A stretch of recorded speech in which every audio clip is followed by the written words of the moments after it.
Bonjour et bienvenue dans l'émission de voyance. Christophe, votre voyant, répond à toutes vos questions. Il s'appuie pour cela sur les tarots et sur son étonnante faculté d'intuition.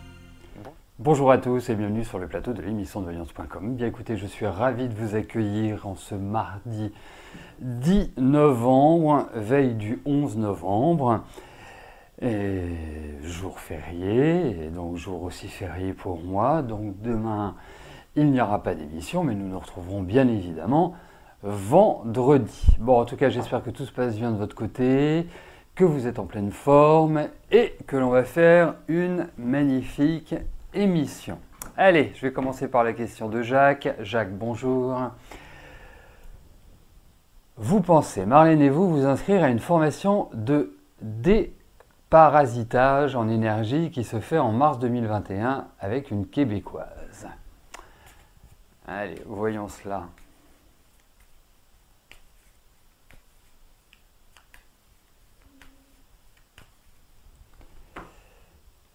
Allez, voyons pour ce stage du mois de mars.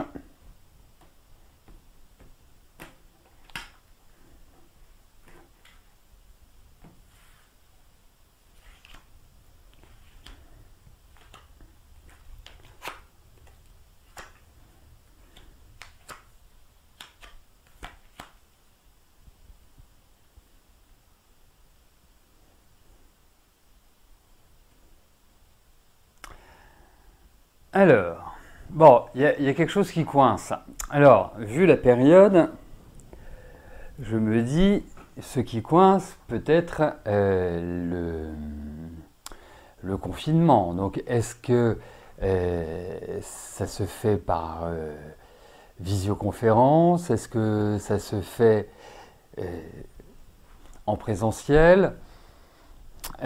Si c'est en présentiel, au vu de ces cartes, on peut se dire qu'au mois de mars, on sera toujours dans cet environnement-là pour faire l'émission. Bon, après, c'est un stage que je trouve plutôt intéressant. Il y a quand même des petits points qui ne sont pas forcément satisfaisants pour vous. Il y a des choses qui nécessitent un sacrifice. Alors, est-ce que c'est le coût? Est-ce que c'est la dynamique de ce stage? Mais en tout cas, c'est très intéressant parce que je pense que la personne qui va vous le dispenser est quelqu'un qui, à mon sens, a de belles connaissances, a une bonne pratique. Donc oui, c'est un stage intéressant. Ouais. Oui, c'est vraiment une femme qui a de l'expérience. Enfin, vraiment, il y a très intéressant de le suivre.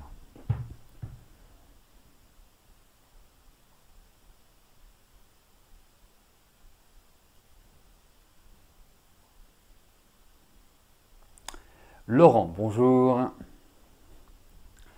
Allez-vous faire un emprunt pour effectuer les travaux que vous envisagez pour votre maison?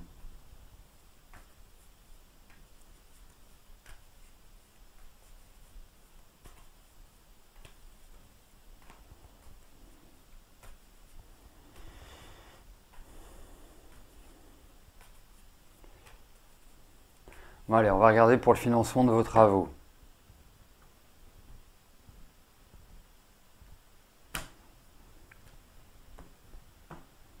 Parce que tel que votre question est posée, vais-je faire un emprunt? Objectivement, c'est votre décision. C'est-à-dire que vous avez vos comptes, vous savez si vous pouvez les investir dans ces travaux, et dans le cas contraire, ça signifie que vous devez emprunter. Vous voyez ce que je veux dire? C'est la formulation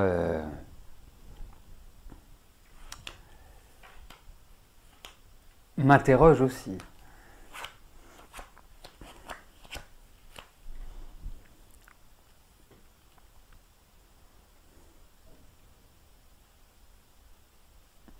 Alors je vais vous dire oui parce que j'ai l'impression qu'il y a des démarches administratives. Donc pour un emprunt, c'est tout à fait en correspondance. Après, je suis pas sûr que vous ayez besoin d'emprunter la totalité, c'est surtout ça. Voilà. Alors après, je vous dire une chose, c'est que l'argent aujourd'hui n'est pas très cher, que les crédits sont plutôt intéressants, donc ça vaut parfois le coup d'emprunter et de se dire, voilà, je conserve malgré tout mon matelas de financement initial, mais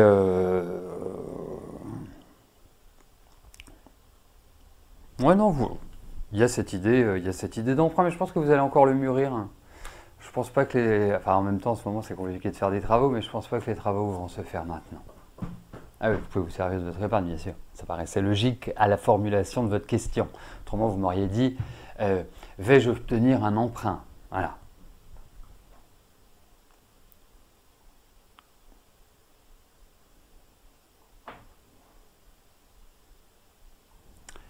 Annette, bonjour.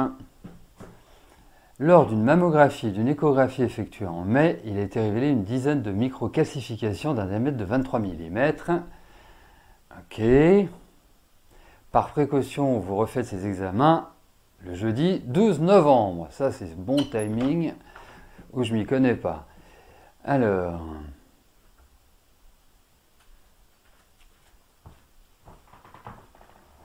Ok, donc la stabilisation des microcalcifications. Bon, on va regarder sur vos seins directement. Puisque c'est l'endroit dont nous parlons. Allez.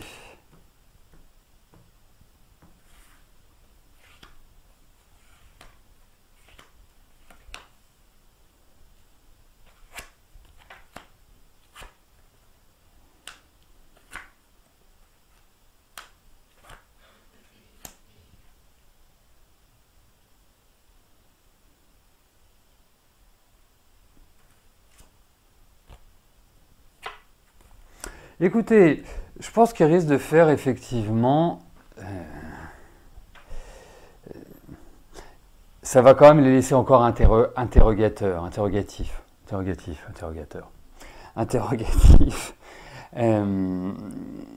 Donc je pense qu'ils voudront aller plus loin pour voir ce qui se passe et ce que révèlent ces microcalcifications. Il y a quand même l'idée d'une exploration, hein. Donc ça peut nous faire penser à une biopsie. Voilà. Donc alors je sais que c'est pas franchement des plus agréables, il faut le dire. Mais bon, il y a quand même cette idée-là. Alors c'est peut-être pas cette fois-ci, mais il y a peut-être quelque chose qui va être encore sous surveillance, qui vont les interroger. Il y a quelque chose qui est dans une forme de délicatesse. Voilà ce que je puis vous en dire.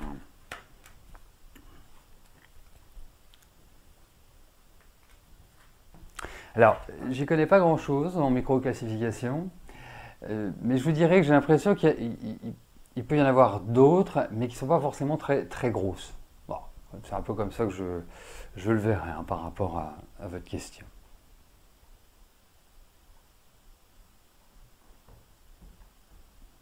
Fabienne, bonjour.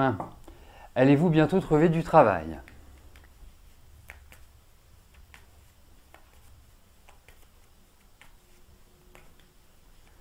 Allez, voyons au niveau de votre travail, Fabienne. Voir pour en trouver un.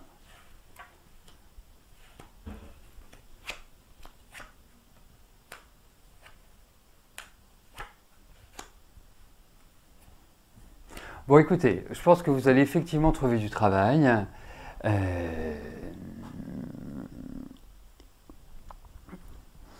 Il y a quand même la notion d'attente, ou alors vous trouviez un travail qui n'est pas forcément à votre convenance, ou qui n'est pas réellement à la hauteur de vos compétences, enfin qui ne correspond pas,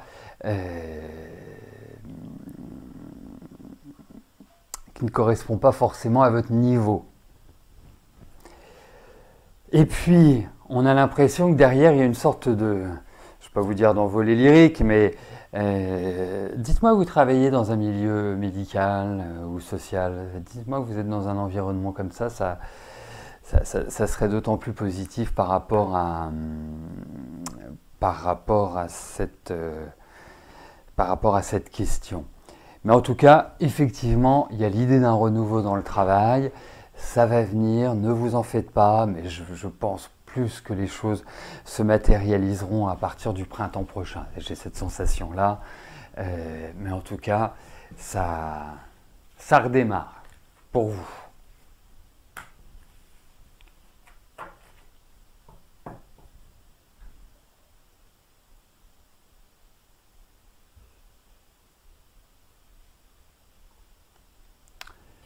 Pierre, bonjour. Est-ce que votre fils Nicolas va intégrer la gendarmerie nationale?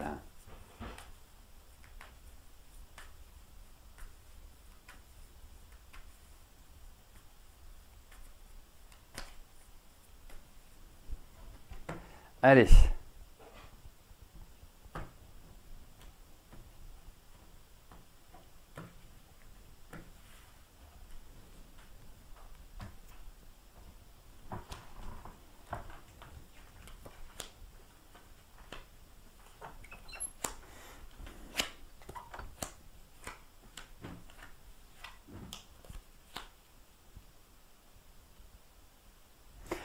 Alors moi, je vais juste vous poser une petite question, Pierre, parce que j'ai l'impression que les choses sont pas trop bien parties. J'ai l'impression qu'il y a des points, entre guillemets, de friction, mais des points qui peuvent empêcher l'intégration de votre fils dans la gendarmerie. Et est-ce qu'il a un problème physique, votre fils? C'est-à-dire, je ne sais pas, est-ce qu'il s'est cassé quelque chose? Est-ce qu'il y a une faiblesse physique chez lui? Parce que il y a cette idée-là qui ressort. Et il me semble, mais je n'en suis pas complètement sûr, il me semble que cela peut être un point, un frein à l'intégration dans la gendarmerie.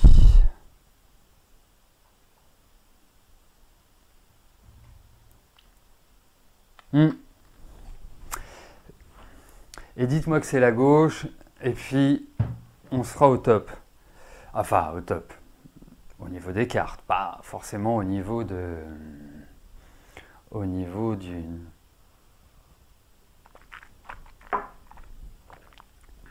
Au niveau de la gendarmerie. Alors, pardon.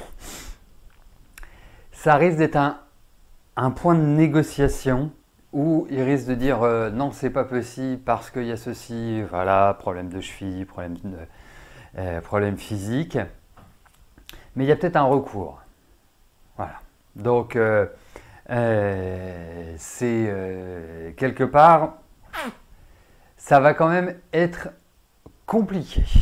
Vraiment compliqué. Mais bon, ça se discute. Voilà. Donc j'ai un petit avis défavorable. Voilà.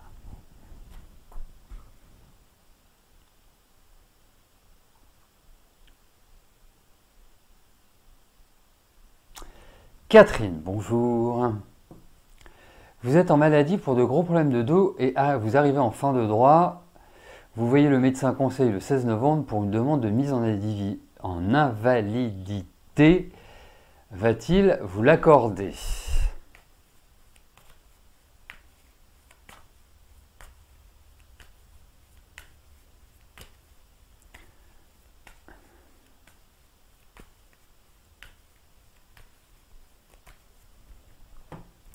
Allez. Cette demande d'invalidité va-t-elle être acceptée?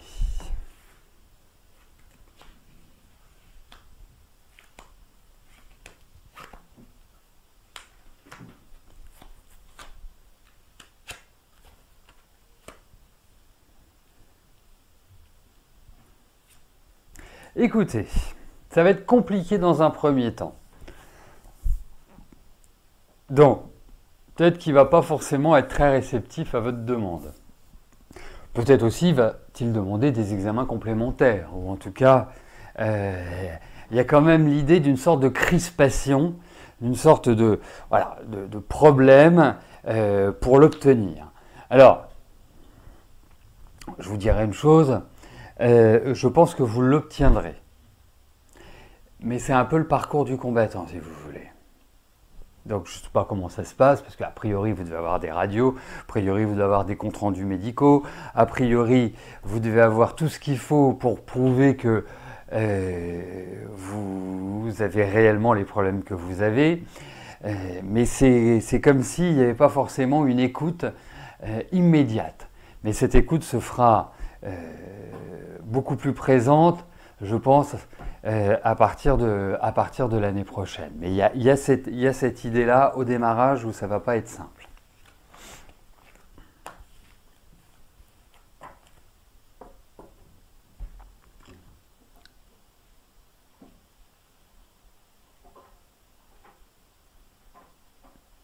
Catherine, bonjour. Depuis plus d'un an, vous avez des problèmes financiers et depuis les 21 ans d'Héloïse, la CAF vous a fortement baissé votre allocation logement. Est-ce que je pense que votre assistante sociale trouvera une solution?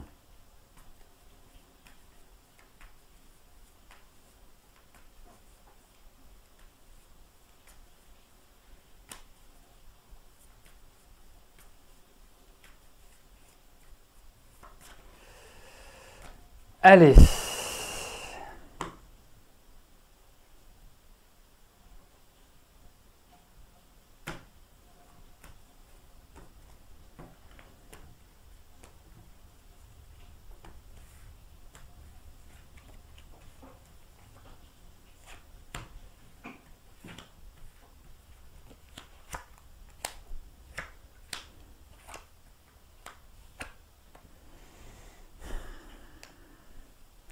Écoutez, au vu de ce tirage, je ne peux pas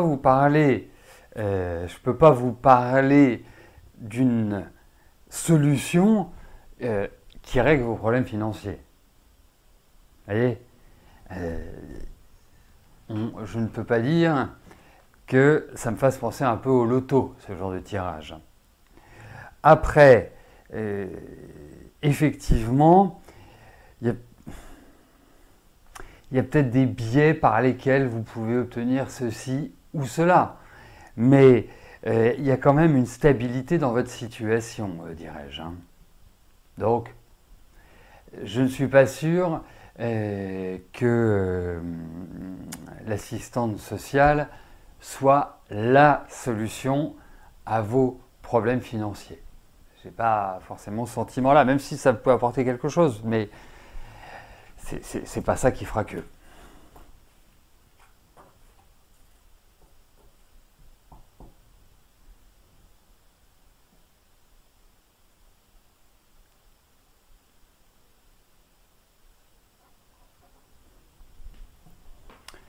Nadine, bonjour. Vous avez rompu avec Stéphane. Est-ce que je pense que c'est un pervers narcissique? Va-t-il essayer de vous recontacter ou vous pouvez être tranquille?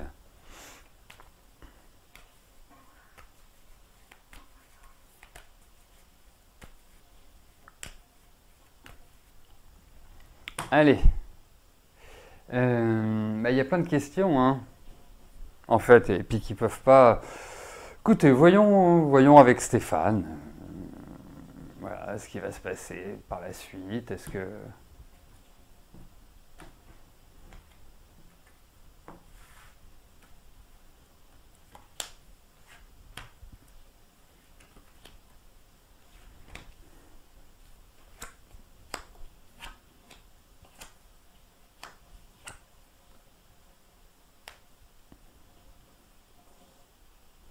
Bon, après, pervers narcissique, pas pervers narcissique, moi je trouve qu'il y a un côté obsessionnel. Ça peut être un point, mais moi autant, enfin, entre guillemets, les pervers narcissiques,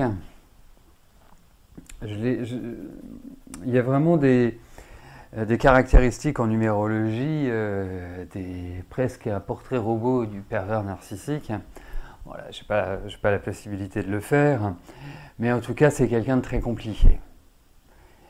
Et au-delà du fait qu'il soit ou pas pervers narcissique, je trouve pas très stable dans sa tête. Alors, c'est curieux parce que je le trouve un peu gendre idéal extérieurement, mais il ne faut pas trop gratter. Parce que c'est quelqu'un qui, je trouve, a eu pas mal de problèmes. C'est quelqu'un qui a des problématiques par rapport à la vie amoureuse, par rapport à la liberté, par rapport à la relation, aux relations d'une manière générale. Et il est clair que vous avez une bonne intuition en disant stop. Après, c'est pas parce que vous disiez, enfin, aujourd'hui, vous dites stop que il va s'arrêter. Parce que justement, je pense qu'il est obsessionnel. Donc, s'il vous a dans la tête, il va réapparaître. Je pense que vous allez avoir de ses nouvelles. Il n'y a pas de dommages qui apparaissent. Hein. Il n'y a pas l'idée du genre, il arrive, il sonne à votre porte, vous ne lui ouvrez pas, il casse tout, je ne sais quoi. Non, il n'y a pas du tout, cette énergie-là. Mais je pense qu'effectivement, il se rappellera à votre bon souvenir. Après, il faut juste de la fermeté, une fermeté sympathique, parce que c'est le genre d'homme avec lequel vraiment il ne faut pas être agressif, parce que même si je trouve qu'il est d'apparence calme, il y a une espèce de violence intérieure qui est extrêmement immaîtrisable quand elle s'exprime. Voilà.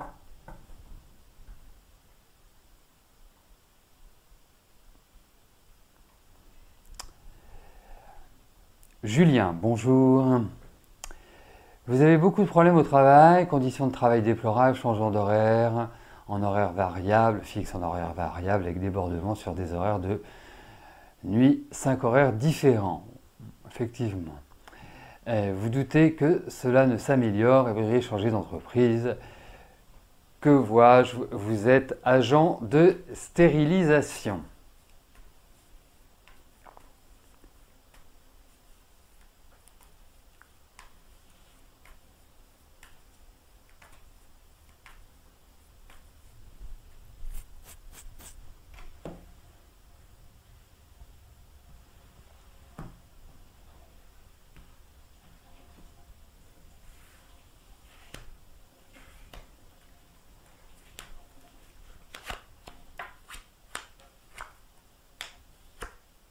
Mais vous repartirez sur de nouvelles bases, vous en faites pas. Alors effectivement, je peux pas vous dire que le changement, c'est maintenant, pour reprendre une expression d'une ancienne mandature. Mais il y a de nouvelles perspectives pour vous. Donc, il va falloir vous armer un petit peu de patience. D'autre part, alors, vous êtes agent de stérilisation. J'allais vous dire, moi, je trouve que l'année prochaine est comme une période qui peut ouvrir à d'autres connaissances, à un autre savoir, à des formations. Mais en tout cas, pour changer, vraiment mettez un bon petit coup d'accélérateur d'ici la fin de l'année, parce que je trouve que les énergies sont plutôt propices. Après, la période n'est pas non plus des plus simples pour cela. Il faut quand même en tenir compte. On tient compte de l'individu, mais il faut aussi tenir compte de la communauté, donc du pays dans son ensemble et de son environnement. Mais en tout cas, il y a d'autres choses qui se dessinent pour vous, indéniablement, Julien. Je ne m'inquiète pas. Puis vous êtes un bosseur, vous avez de la volonté, et si vous l'exprimez comme ça, c'est vraiment que vous devez évoluer dans des conditions qui ne sont absolument pas sympathiques, parce que vous n'êtes pas foncièrement d'une nature à l'exprimer.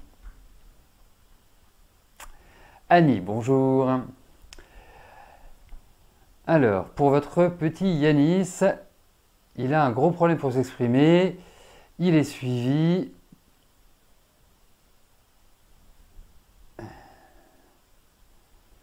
Ok, eh bien, écoutez.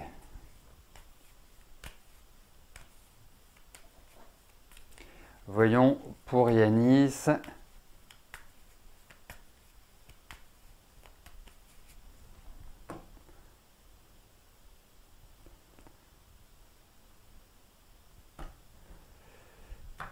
Ce qui ressort.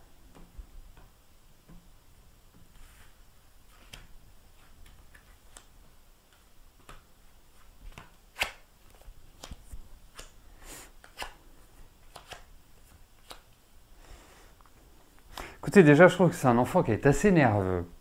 Je trouve que c'est un enfant qui est assez singulier. Alors, il ne rentre pas dans les cases. Hein. Donc, quand on ne rentre pas dans les cases, c'est là où les choses deviennent plus difficiles à gérer. Il a besoin d'une autre approche.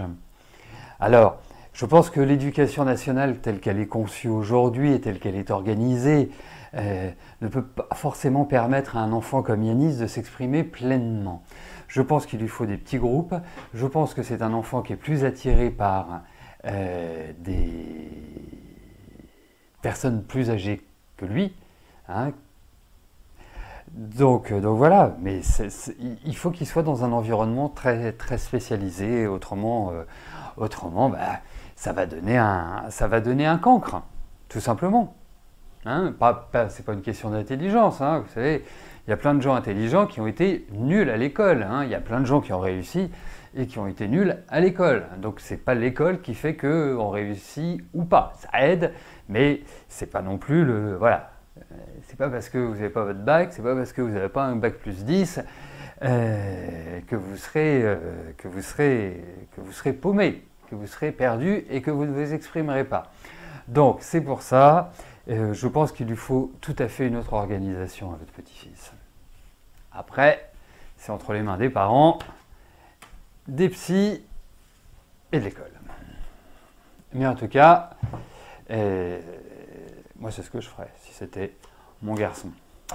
Voilà, bah écoutez, nous arrivons au terme de notre émission. Je vous souhaite à tous une excellente journée et nous nous retrouvons vendredi pour notre prochaine émission de Voyance en direct. D'ici là, portez-vous bien et je vous dis à plus tard. Merci, bye bye.